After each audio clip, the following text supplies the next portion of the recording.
I learned so much about Ben Franklin today. In your test? Yeah. What about it? He wasn't just one of our founding fathers. He was actually a scientist too. And?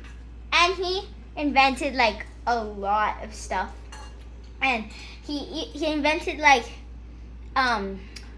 this pole that we still use now. It's like this metal point. And during storms, lightning hits it and it goes through wires into the ground safely without hitting other houses. And he also invented these glasses because when he got older, he started having a hard time seeing far and seeing close. And so he would have to switch out glasses. And he invented these glasses called bifocals. And there's like far. If you look up, there's half a lens that's far. And if you look down, there's half a lens that's close. Grandma wears those glasses. Oh, he glass cutted each lens in half and then glued them together. And he also invented what's it called? The model is a bit different these days because you don't have to use a rope to like open up the grabber thing, but it's like a book, like pole, and you can grab books from high up.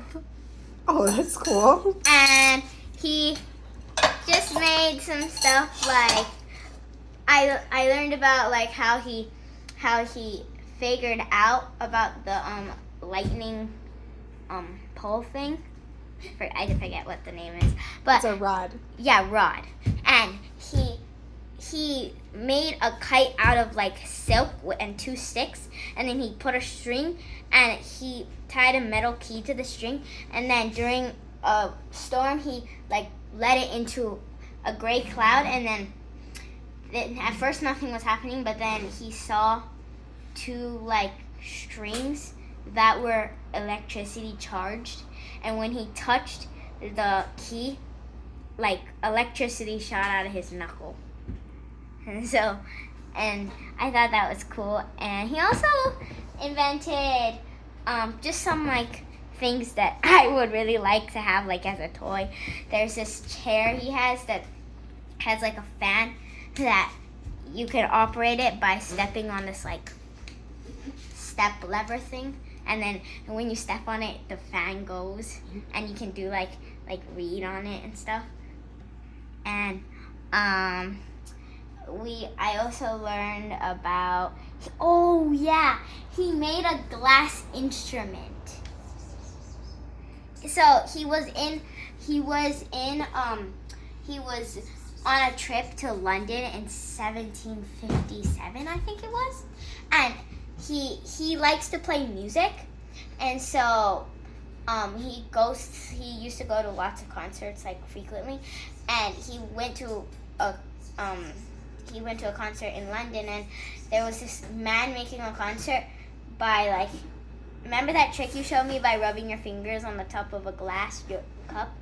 He had like different glass cups full with different amount of water, and then he was like rubbing it, and it made like a really pretty sound. And then Ben Franklin was like, I wonder if I can make an instrument about it. So he got a crystal cutter or something, like a man or a person who does that, and he asked the person to make, I think it was 37 tubes, all of different size, and they each had like a hole in the bottom, and then he put them all lined up by size on top of this metal thing, I forget, and then he put that metal thing into a long tray of water, and then when he played it, it was a really pretty sound, and he gave a second one to this lady named, she was like a well-known musician at the time. Her name was Marianne Devs something like that. And she played it at a concert and stuff. And yeah, I learned a lot about Ben Franklin. I just thought at first I was like, what? Because I was like, I think Ben Franklin is one of our founding fathers when I first heard it, but it didn't even say anything about founding fathers. And then at the end, when it was like, Ben Franklin is one of our founding fathers, I was like, what? I actually thought I was thinking of a wrong Ben Franklin. But then when he was like, it's one of our founding fathers, I was like, I didn't know he was a scientist. So, pretty cool.